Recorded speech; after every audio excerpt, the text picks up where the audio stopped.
Hello दोस्तों, एक और नई वीडियो में आपका स्वागत है। आपका दिल से शुक्रिया और वीडियो में इतना प्यार दिखाने के लिए। आज हम जानने वाले हैं अपने जीवन में किसी भी लक्ष्य को कैसे प्राप्त करें। आप पूरी वीडियो जरूर देखें। फर्स्ट कहानी, अहंकार से छुटकारा। एक भिक्षु शिष्य अपने व्यवहार के कारण लोगों की नजरों में गिरने लगा था, क्योंकि वह अहंकार में डूबा रहता था और इसी कारण वह परेशान रहता था। वह भिक्षु अपने गुरु के पास गया। गुरु ने कहा, अहंकार चमकते बादलों में काले बादलों को तरह है, जो कि हमारे हसीन और सुंदर जीवन में काला साया कर देता है। पर भिक्षु को गुरु की बात पूरी समझ में नहीं आई। तब गुरु ने एक कहानी सुनाई और कहा, एक किसान एक घने जंगल से गुजर रहा था। तभी उसे एक सांप दिखा, जिसे देख वह इतनी ज्यादा तेज भागा कि वह उसी स्थान पर एक पत्थर पर गिर गया। किसान ने बाद में ध्यान से देखा तो पता चला कि वह कोई सांप नहीं था, वह एक लड़की थी जो कि सांप जैसी दिख रही थी। पर किसान को समझ आ गया कि उसके डर ने जो कि उसके दिमाग में है, उसी ने उसे नुकसान पहुंचा दिया। तब गुरु ने कहा, इसी प्रकार अहंकार जब तक हमारे दिमाग से खत्म नहीं होगा, वह तब तक हमें किसी न किसी प्रकार से नुकसान पहुंचाता ही रहेगा। इसलिए एक अच्छा व्यक्ति बनने के लिए अहंकार का खत्म होना बहुत जरूरी है, अर्थात वह हमारे जीवन में कई कष्टों को बुलाने का आमंत्रण हो सकता है। कहानी से सीख। इस कहानी से हमें यह सीखने को मिलता है कि मस्तिष्क में बैठा अहंकार और डर हमें कई मुसीबतों में डाल सकता है। इसलिए मस्तिष्क पर नियंत्रण होना अति आवश्यक है, तभी एक सफल व्यक्ति बना जा सकता है। अब आपका दूसरी कहानी में स्वागत है। असफलता का भय। एक बहुत ज्ञानी भिक्षु सभी को ज्ञान की बातें बताते थे। एक बार उन्हें एक नौजवान लड़का मिला। उसने कहा, महात्मा, मैं कामयाब होना चाहता हूँ, पर असफलता का भय मुझे जीने नहीं देता। भिक्षु ने कहा, ठीक है, मैं जवाब दूंगा, पर तुम्हें मेरे साथ कहीं चलना पड़ेगा। लड़का मान गया। भिक्षु लड़के को एक गुफा के पास ले गए और अंदर जाके गुफा दिखाने लगे। थोड़ी देर बाद भिक्षु चुपके से गुफा के बाहर आ गए और बाहर से पत्थर लगा के गुफा बंद कर दी। लड़के ने महसूस किया कि भिक्षु गुफा में नहीं है, इसलिए वह घबरा गया और दरवाजे की तरफ भागा, पर गुफा का मुंह बंद हो चुका था। काफी देर बाद उसको भूख और प्यास लगने लगी। वह तड़पने लगा। थोड़ी देर शांत बैठा, तभी उसे एक चमकती रोशनी दिखी। वह उसकी तरफ भागा। वह एक छोटा रास्ता था गुफा से निकलने का। तभी उसे भिक्षु उसी जगह पर दिखा जिसने लड़के को अपना हाथ दिया और वह गुफा के ऊपर आ गया। लड़के ने गुस्सा किया, पर भिक्षु ने लड़के को पा। भिक्षु ने कहा, तुम गुफा से निकलना चाहते थे क्योंकि तुम्हें अपने लोगों से प्यार है, तुम उनसे मिलना चाहते थे और तुम्हें भोजन की आदत है, उसके लिए तुम निकलना चाहते थे। पर तुम निकल इसलिए पाए हो क्योंकि वहाँ गुफा में तुम्हारे पास ऐसा कोई नहीं था जो कहता चलो दूसरा रास्ता ढूंढते हैं। वह रास्ता तो बहुत ऊपर है। या कोई ऐसा नहीं था जिसने तुमसे कहा हो कि तुमसे नहीं हो सकता, इसलिए तुम उस गुफा से बाहर निकले सके। लड़का समझ गया कि अगर व्यक्ति की सफलता सच में जरूरी है तो उसे कोई नहीं रोक सकता और ऐसे व्यक्तियों से दूर रहना चाहिए जो कि हिम्मत को तोड़ने का काम किया करते हैं। वह सफलता की राह में बड़ी मुसीबत है। नी दिया और कुछ खाने को दिया। तब भिक्षु ने कहा, यही तुम्हारे सवाल का जवाब है कि असफलता का भय क्यों कामयाब नहीं होने देता। भिक्षु ने कहा, तुम गुफा से निकलना चाहते थे क्योंकि तुम्हें अपने लोगों से प्यार है, तुम उनसे मिलना चाहते थे और तुम्हें भोजन की आदत है, उसके लिए तुम निकलना चाहते थे। पर तुम निकल इसलिए पाए हो क्योंकि वहाँ गुफा में तुम्हारे पास ऐसा कोई नहीं था जो कहता चलो दूसरा रास्ता ढूंढते हैं। वह रास्ता तो बहुत ऊपर है। या कोई ऐसा नहीं था जिसने तुमसे कहा हो कि तुमसे नहीं हो सकता, इसलिए तुम उस गुफा से बाहर निकले सके। लड़का समझ गया कि अगर व्यक्ति की सफलता सच में जरूरी है तो उसे कोई नहीं रोक सकता और ऐसे व्यक्तियों से दूर रहना चाहिए जो कि हिम्मत को तोड़ने का काम किया करते हैं। वह सफलता की राह में बड़ी मुसीबत है। इस कहानी से सीख। इस कहानी से हमें यह सीखने को मिलता है कि यदि जीवन को कामयाबी की सच में जरूरत है तो हमें दूसरे लोगों की बातों में नहीं आना चाहिए एवं हिम्मत तोड़ने वाले व्यक्तियों से बचना चाहिए और हमेशा अपनी मेहनत पर भरोसा करना चाहिए। कठिन परिश्रम और दृढ़ संकल्प ही सफलता की कुंजी है। कहानी नंबर 3 में आपका स्वागत है।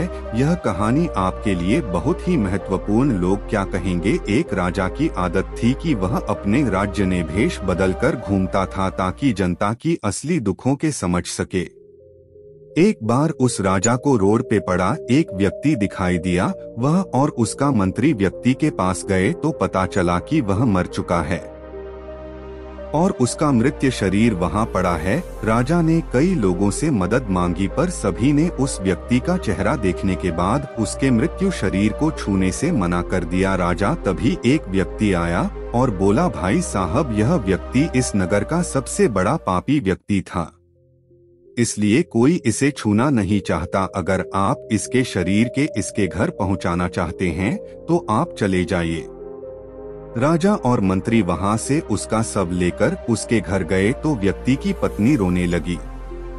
तभी राजा ने कहा, लोग बोल रहे थे कि आपके पति दुष्टकर्मी थे, इसलिए कोई इनके शरीर को नहीं छू रहा था। व्यक्ति की पत्नी ने बताया, मेरे पति रोज रात को शराब के अड्डे पे जाके शराब खरीद लेते थे और उस शराब को लाके नाली में फेंक देते थे, जिससे कई लोग शराब नहीं पी पाते थे और इस प्रकार कई लोग उस रात पाप करने से बच जाते थे।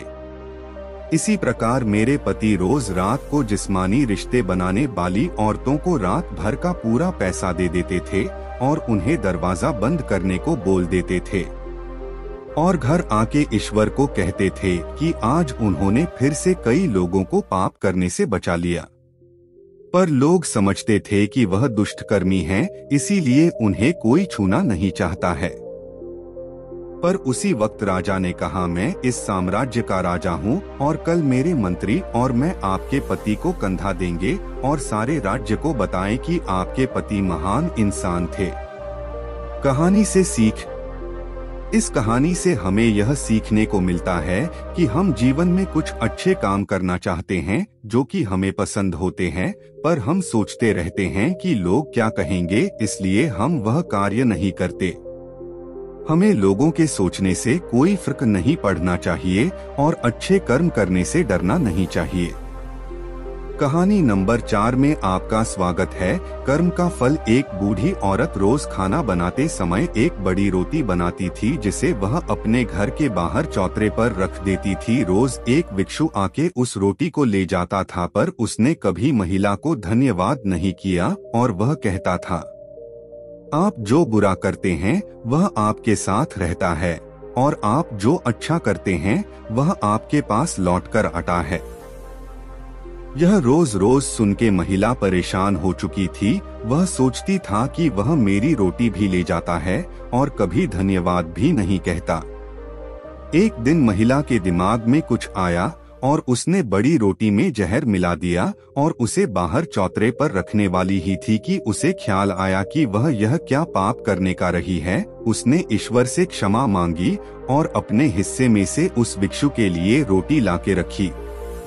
भिक्षु आया और रोटी लेके जाने लगा। जाते वक्त उसने वही बात कही, आप जो बुरा करते हैं वह आपके साथ रहता है और आप जो अच्छा करते हैं वह आपके पास लौट कर आता है।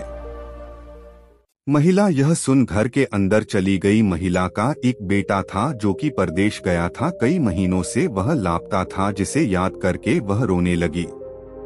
शाम का समय हुआ। महिला के घर की कुंडी किसी के बजाई। जब महिला ने दरवाजा खोला तो महिला का बेटा सामने खड़ा था। महिला उसे देख रोने लगी और उससे पूछा, बेटा तू कहाँ था?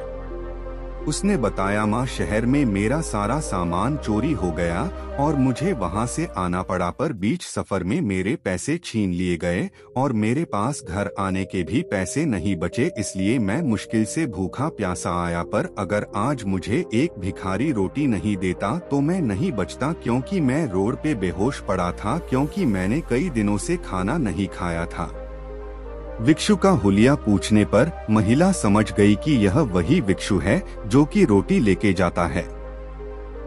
महिला यह सोच के रोने लगती है कि यदि वह भिक्षु को आज जहर वाली रोटी दे देती तो वह अपने बेटे को कभी नहीं देख पाती, क्योंकि वह भिक्षु वही रोटी उसके बेटे को दे देता है। इस कहानी से सीख। इस कहानी से हमें यह सीखने को मिलता है कि आप जो बुरा करते हैं वह आपके साथ रहता है, और आप जो अच्छा करते हैं वह आपके पास लौट कर आता है।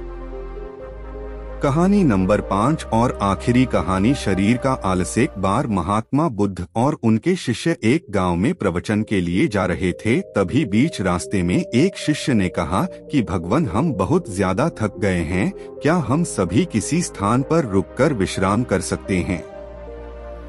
गौतम बुद्ध ने कहा, ठीक है। तभी उन्हें पास के खेत में काम करता एक किसान दिखाई दिया, जिसके पास महात्मा बुद्ध गए और उसके बाग में विश्राम करने की अनुमति मांगी।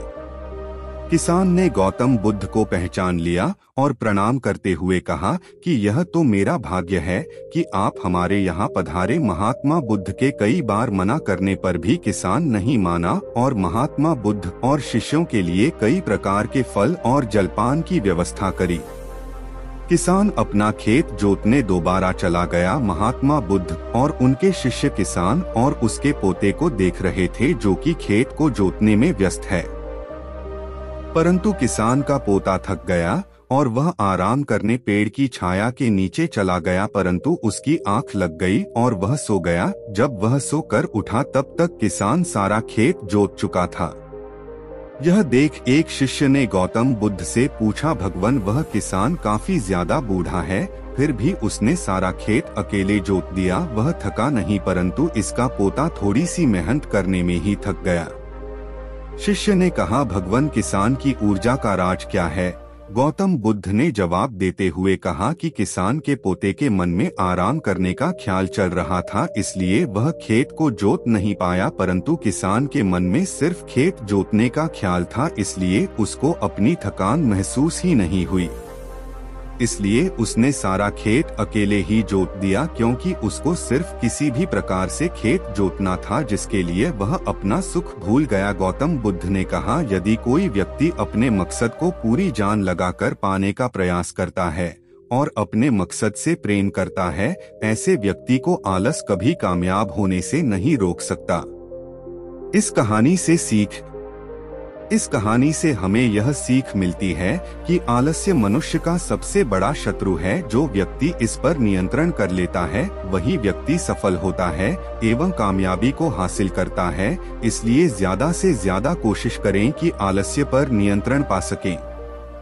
आपको यह कहानी कैसी लगी कमेंट में जरूर बताएं। तब तक के लिए सभी भाइयों को नमो बुद्धाय। अगर आप हमारे चैनल पर नए हो तो प्लीज चैनल को सब्सक्राइब कीजिए।